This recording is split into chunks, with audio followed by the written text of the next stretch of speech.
তাকে যেখানে দুতক্রীড়া, মদ্যপান, অবৈধ স্ত্রী সঙ্গ এবং পশু হত্যা হয়, এই 4 স্থানে থাকবার অনুমতি দিলেন। কি যেখানে যেখানে অবৈধ স্ত্রী সঙ্গ, মদ্যপান, দুতক্রীড়া এবং পশু হত্যা, এই 4 স্থানে থাকবার অনুমতি দিলেন পরীক্ষিত মহারাজ। এই 4টি স্থান পাওয়া সত্ত্বেও পরীক্ষিত মহারাজকে বললেন, হে মহারাজ, আপনার এই দেওয়া 4টি স্থান আমি কোথাও দেখতে পাচ্ছি না, দয়া করে আমাকে আরেকটি স্থান দেন।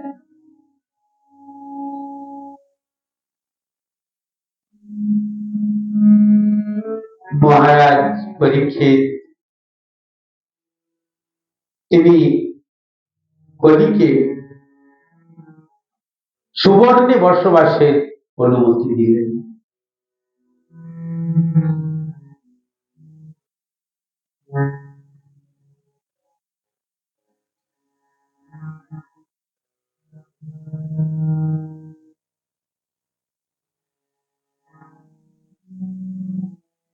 তাই আমাদের মহাজনগণ, আমাদের পূর্বসূরীগণ তারা বললেন, ওই কলির জীব, তোমরা বদ্ধ, তোমরা সংসার, এই সংসার বন্ধনে বন্দী হয়ে আছো।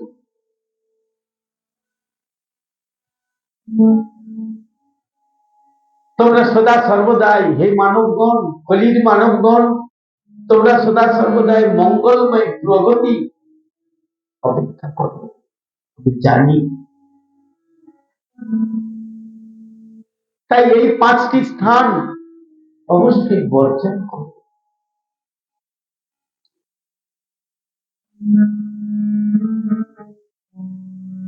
আমার গুরু মহারাজ এই প্রসঙ্গে বারবার বলতেন যে, মহারাজ পরীক্ষিত বিশ্বরূপ ধর্মের যে তপস, শৌচ এবং দয়ারূপ 3টি ভগ্ন চরণ পুনরায় প্রতিষ্ঠা করলেন এবং তাকে আশ্বাস পূর্ণ কার্যকলাপের মাধ্যমে পৃথিবীর প্রভূত উন্নতি সাধন করালেন।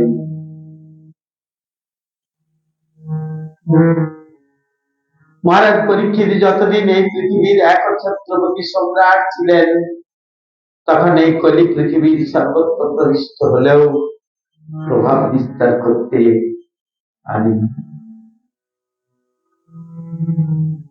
মহারাজ পরীক্ষিত ছিলেন মৌমাছির মতো সাপ।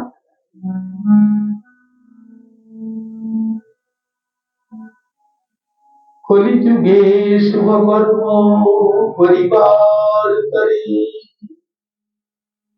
যেই মাত্র ইচ্ছা করে অন্তরে, তাহাতে কল্যাণ সাধন ব্যতীত অশুভ কর্মের ক্ষেত্রে না নহে নিশ্চিত। বুদ্ধে বুদ্ধে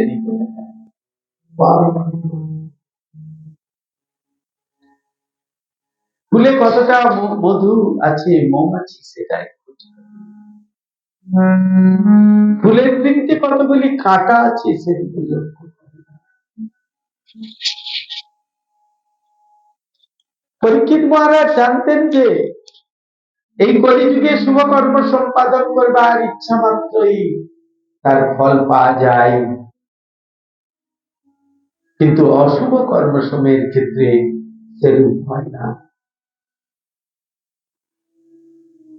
কর্মের ফল কর্মই প্রদান করে। কর্ম জ্ঞান তপ যোগ সকলেই তো কর্ম ভোগ, কর্ম ছাড়াই কিছু। কর্ম আমাদের থেকে।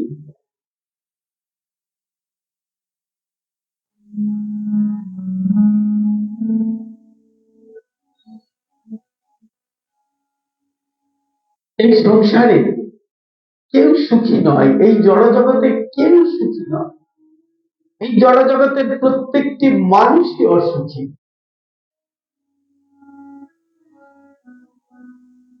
খালি যারা ভগবানের নিরন্তর শরণাগত হয়েছেন, ভগবানের চরণে শরণাগত হয়েছেন, ভগবান ছাড়া কিছু জানেন না, তারাই মাত্র সুখী। গুরুদেব একটি গল্প বলেছেন আমাকে। প্রথম যখন আসি আমি, সন্ধ্যার সময় আরতি হয়ে গেছে, আরতির পর তিনি বলেছেন আমাকে, তখন ছোট্ট কুড়ে ঘর,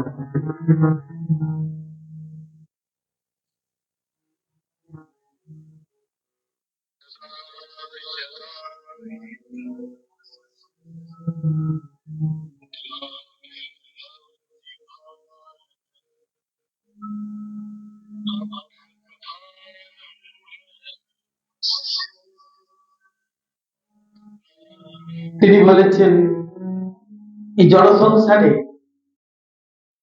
সুখের একটি গল্প। কিরকম সুখ,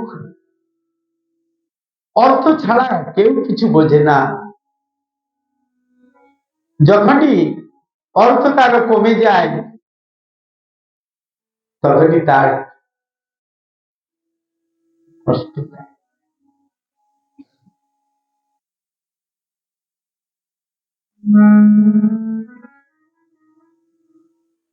তিনি বলতে বলতে একদিন একটি গল্প বলেছিলেন। বললেন এটা বাস্তব ঘটনা, বাঁকুড়াতে হয়েছে ওনার বন্ধুর সঙ্গে। কোন এক বন্ধু, তার নাম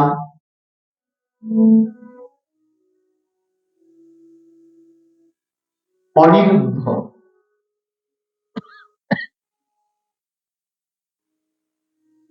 তা আমি তো সন্ন্যাসী, আমি একদিন গিয়েছি, যেতে যেতে তার গ্রামে গিয়েছি, গ্রামে যেতে যেতে তার বাড়িতে গিয়েছি। কিরে অবিনাশ, অবিনাশ কি করছিস? অবিনাশ তখন উত্তর দিচ্ছে,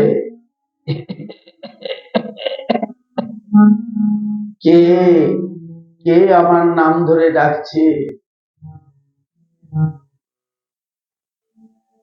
দোতলা বাড়ি, 15-16টা ঘর আছে, তাকে উঠানের মধ্যে একটা ছোট্ট টিনের ঘরে, ছোট্ট একটা ঘর, সেই ঘরের মধ্যে তাকে রেখেছে।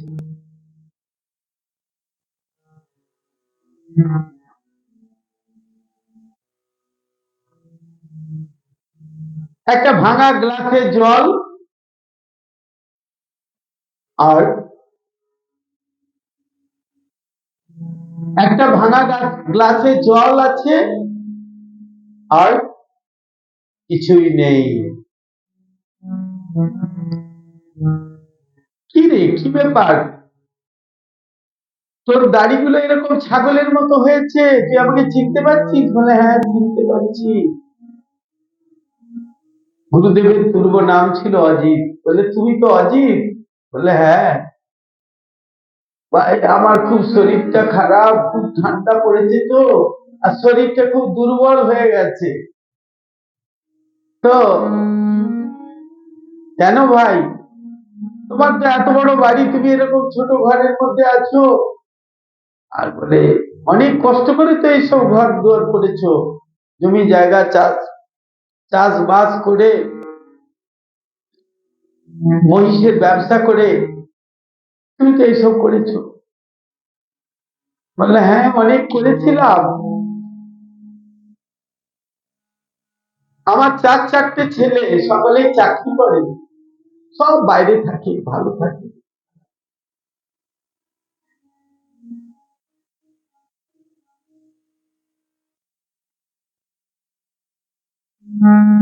আর আমার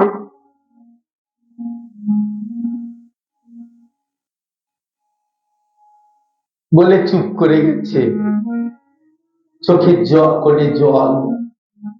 বলে তোর ছাগলের মতো দাড়ি হয়েছে কেন রে, তুই কাটিস নি কেন? বললো ভাই আমার কাছে তো আর কানাকড়ি নাই।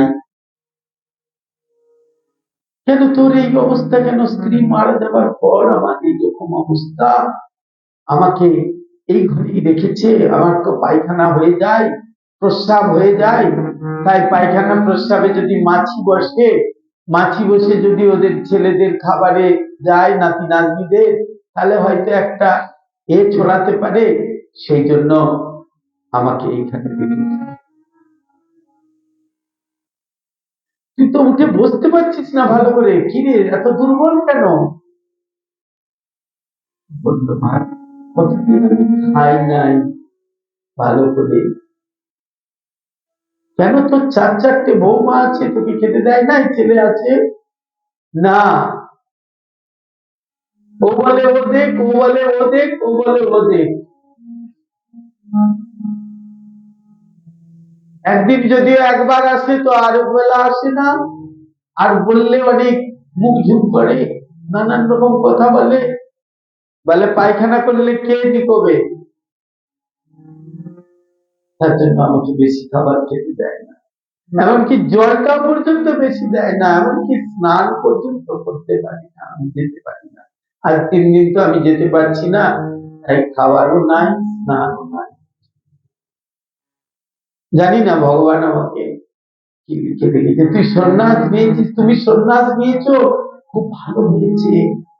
আমি তো তখন বুঝতে পারিনি, মনে করেছিলাম তুমি তো আমাকে ডেকেছিলে, কিন্তু নবদ্বীপে চলে যাওয়ার জন্য বলেছিলে, কিন্তু আমি যাই নাই। সংসারটা খুব ভালো লাগছিল আমার। এইভাবে বলতে বলতে কাঁদতে কাঁদতে খুব কাঁদছি। কি উপায় করলে আমার মৃত্যুটা হবে আমাকে একবার বলতে পারো? না, মৃত্যুর কথা পরে চিন্তা করো, আমি একটা বুদ্ধি দিচ্ছি, তুমি এই বুদ্ধিটা নিয়ে, তুই এই বুদ্ধিটা নিয়ে চলবি।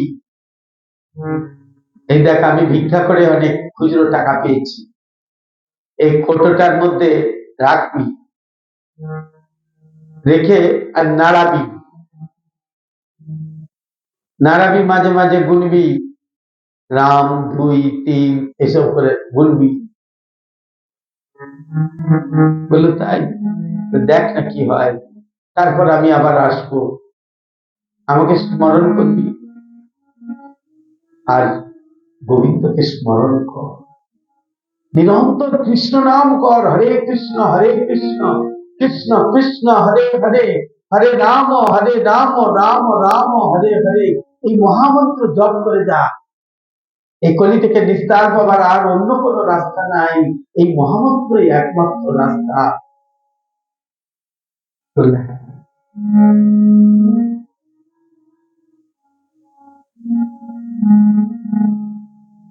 এই মহামন্ত্র উচ্চারণ করে আর ওই নারায়ণ।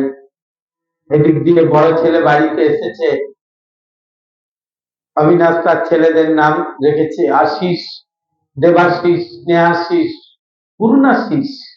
আহা কি সুন্দর নাম। ঢুকেছে আশিস, শুনতে পাচ্ছে রাম 2 3 4। কি গো বাবা কি করছো? একবার অনেকদিন পরে এসে ঢুকেছি, কি বাবা তুই তো খোঁজ খবর দিসনি বাবা। এই কিছু টাকা পয়সা আছে সেগুলো বুঝছি, তাই। আর আমি আবার আমার কোলের ভিতর লুকিয়ে দিয়েছি। তারপর কি করেছে, সে তার বউকে গিন্নিকে গিয়ে বলেছে, বলছে কি গো বাবাকে মনে হচ্ছে তুমি অনেকদিন তুমি খেতে টেতে দাও নাই, তোমরা খেতে দাও। বাবাকে খেতে দিয়ে আর কি হবে, বুড়োটা বললে তো বাঁচি।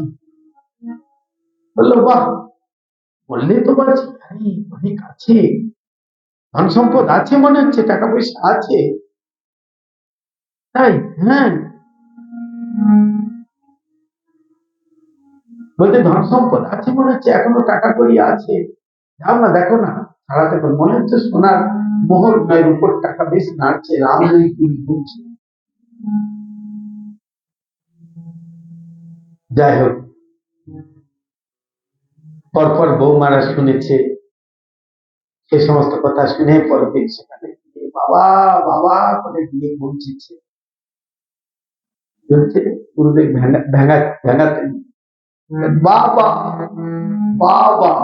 আহা, তার মানে এই সংসারটা কিরকম, বাবা। বড় বৌমা ডাকছে বাবা বাবা, ডেকেছেন, দেখার পর বলছে হ্যাঁ বলো মা কি বলছো। না বাবা, কমলা লেবু এনেছি, আর এই আপনার জন্য গা ঘিয়ের পরোটা করে নিয়ে এসেছি। আপনি তো খুব পরোটা, ঘিয়ের পরোটা খেতে ভালোবাসতেন, মা বলতো ঘিয়ের পরোটা বাবা খেয়ে। আর কমলা লেবু নিয়ে এসেছি বাবা, খাবে কেন, যখন আমি খেতে পারতাম তখন তো তুমি দাও নাই, আর এখন আমার কমলা লেবু খেলেই তো অম্বল হয়ে যায়, আর আমার করে খাবো না বাবা, তোমার সব থেকে যাবে, তুমি আমাকে চেয়েছিলে তাই তোমার জন্য নিয়ে এসেছি, তোমার ছেলে নিয়ে এসেছি। আবার মেজ বৌমা এসে বলে বাবা বাবা,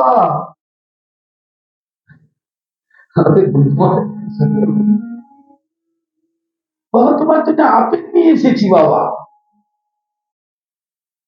কেন, এই যে কমলা লেবু, আপেল, কেউ নিয়ে এসেছে আঙ্গুর, কেউ নিয়ে এসেছে হ্যাঁ মাখা সন্দেশ, কারণটা কি, কারণটা হচ্ছে ওই যে কটা পয়সা নড়িয়েছে, মনে করছে রূপোর নয় সোনার টাকা আছে, ওগুলো ছাড়িয়ে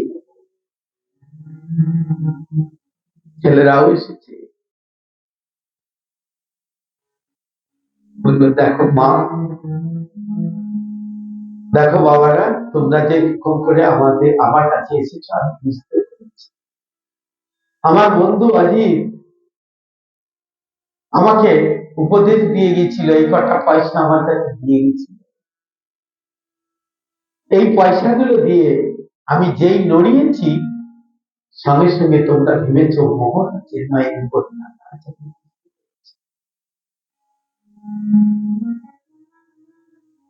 তাই তোমাদের জন্য আমি যে কিছু করেছি, যত কষ্ট করেছি, হাটে হাটে হাটে হাটে মহিষ বিক্রি করেছি, কিনেছি, ঘুরেছি, জমি কিনেছি, ছেলেদের পড়িয়েছি, ছেলেদের চাকরি হয়েছে, ঘুষ দিতে হয়েছে, সেই সব টাকা জোগাড় করেছি, আর তোমরা দেখো না, একটা ভাঙা টিনের ঘরে যাক, আমি শুধু ভগবানের কাছে প্রার্থনা করি আমি যেন নিতাই গৌরাঙ্গ রাধা মাধব হরে কৃষ্ণ মহামন্ত্র বলতে পারি, আর বলতে বলতে চলে যেতে পারি তোমাদের পথের কাঁটা বিদায় করে। কিন্তু মনে রাখো, তোমরা যে করেছো আমাকে, তোমাদেরও একদিন তোমরা সাবধান হও, মনে রেখো আমার কথাটা। এই জগতে কেউ সুখী নাই, তিনতলা চারতলা বাড়ি তাও সুখী নাই। তারপর হরে কৃষ্ণ নাম উচ্চারণ করতে করতে করতে করতে করতে করতে গুরু কৃপায় বৈষ্ণব কৃপায় হরে কৃষ্ণ নাম উচ্চারণ করতে করতে চলে গেল। এবং নিশ্চয়ই ভগবান বলেছেন যে আমাকে যদি কেউ স্মরণ করতে করতে মৃত্যুবরণ করে, আমাকে আমার কাছে পৌঁছাবে। তাই সে তখন ওই হরে কৃষ্ণ নাম করতে করতে করতে মৃত্যুবরণ করছে। কিসের দ্বারা, একমাত্র গুরু কৃপায়, বৈষ্ণব কৃপায়, সন্ন্যাসীর কৃপায়। তো পরীক্ষিত মহারাজ তিনি এই কলির জীবকে বোঝানোর জন্য কলিকে দমন দিলেন, কিন্তু কলিযুগের প্রতি বিদ্বেষী ছিলেন, বলেন তিনি কলিকে স্থান দিলেন, 5টা স্থান। এইভাবে আমরা দেখতে পাই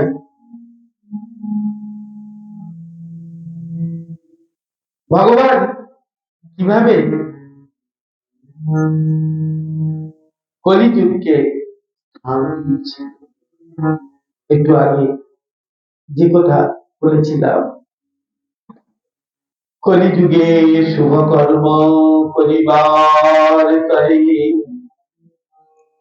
যেই মাত্র ইচ্ছা করে আপনি অন্তরে, তাতে ফললাভ সাধন ব্যতীত, অশুভ কর্মের ক্ষেত্রে তা নয় নিশ্চিত। কিন্তু পাপ কর্ম যদি কেউ নাহি করে, শুধুমাত্র সংকল্পেতে ফল নাহি করে, তাহা ফল দান করে ছলে, ফলে অনুষ্ঠিত। ইয়া জ্ঞাত ছিলেন নরেশ পরীক্ষিত।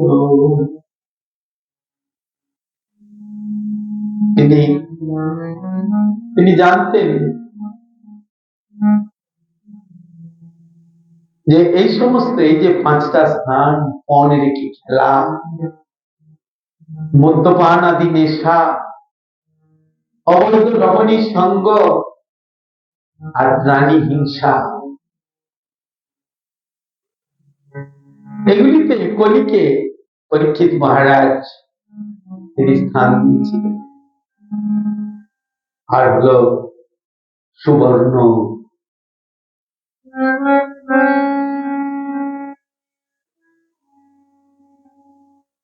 তাই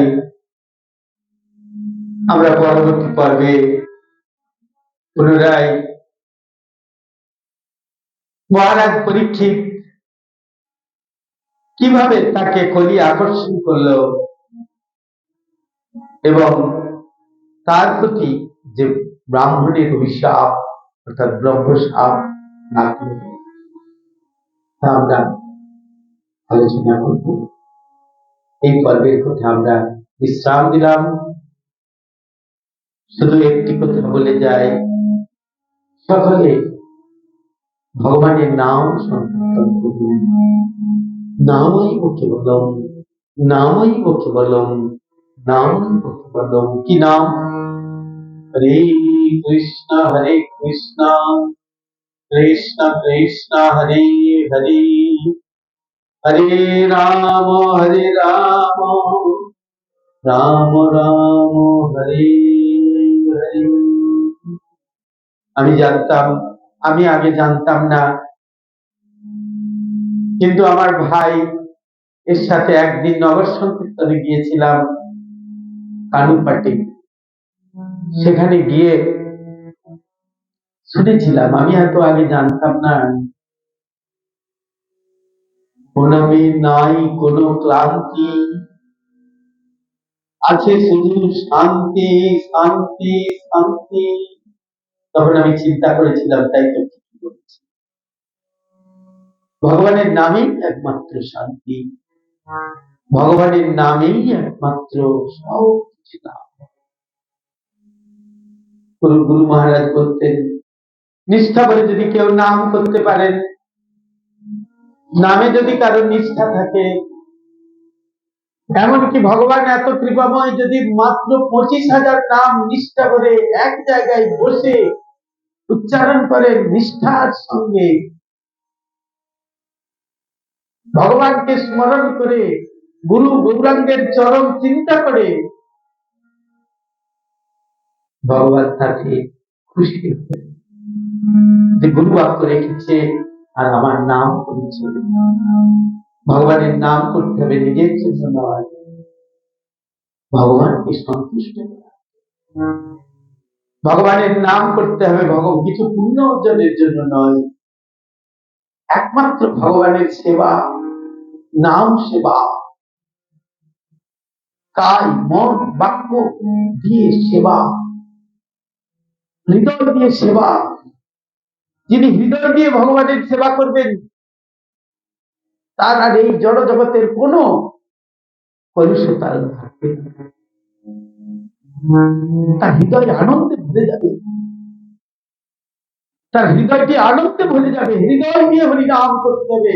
এই হরিনামের মালা নিয়ে আমি দেখছি ভক্তগণ পাড়ায় পাড়ায় ঘুরে বেড়াই, চারিদিকে যাই, এই বাজারে যাচ্ছে, সবজি কিনছে, হরিনাম করছে। হরিনাম করা ভালো, হরে কৃষ্ণ নাম করা ভালো, কিন্তু সেটা সংখ্যার মধ্যে আসবে না। কিন্তু গুরুদেব বলতেন সেটা সংখ্যার মধ্যে আসবে না। হাঁটতে হাঁটতে চলতে চলতে তুমি মালা করবে কেন? তুমি মুখে নাম করো, জীবতে নাম করো, কিন্তু মালা নিয়ে তুমি হাঁটতে হাঁটতে বাজারে যাচ্ছ, কারোর সঙ্গে দেখা হচ্ছে, কি গো কেমন আছো, কি হচ্ছে, নানা রকম জড় কথা মালা নিয়ে, সংসারের কথা, এর নামে বিচার, ওর নামে বিচার, তার নামে আচার, এগুলোর প্রয়োজন নাই। প্রয়োজন শুধু ভগবানকে সন্তুষ্ট করতে হবে। ভগবান আমার সেবায় সন্তুষ্ট হচ্ছেন কিনা, আমার নামটি সুন্দরভাবে হচ্ছে কিনা, আমার জিহ্বা ভগবানের নাম উচ্চারণ করতে পারছে কিনা, সেইটি চেষ্টা করতে হবে। এবং আমার নামটি হৃদয় দিয়ে হচ্ছে কিনা। কৃষ্ণ নাম ধরে কত বল, ঠাকুর লিখেছেন, কৃষ্ণ নাম ধরে কত বল, বিষয় বাসনা নলে মোর, মোর ভীতি সদা জলে, রবিতপ্ত মরুভূমি সম। একবার নামের দ্বারা, কৃষ্ণ নাম ধরে কত বল, একবার নাম করলে তার কত শক্তি। তাই কৃষ্ণ নাম, নাম, নামই একমাত্র সব, নাম ছাড়া অন্য কোনো গতি নাই, গতি নাই, গতি নাই। হরে কৃষ্ণ হরে কৃষ্ণ, কৃষ্ণ কৃষ্ণ হরে হরে, হরে রাম হরে রাম, রাম রাম হরে হরে। বাচ্চা कृपा सिंधु भवेम च पतितानां पावनेभ्यो वैष्णवेभ्यो नमो नमः।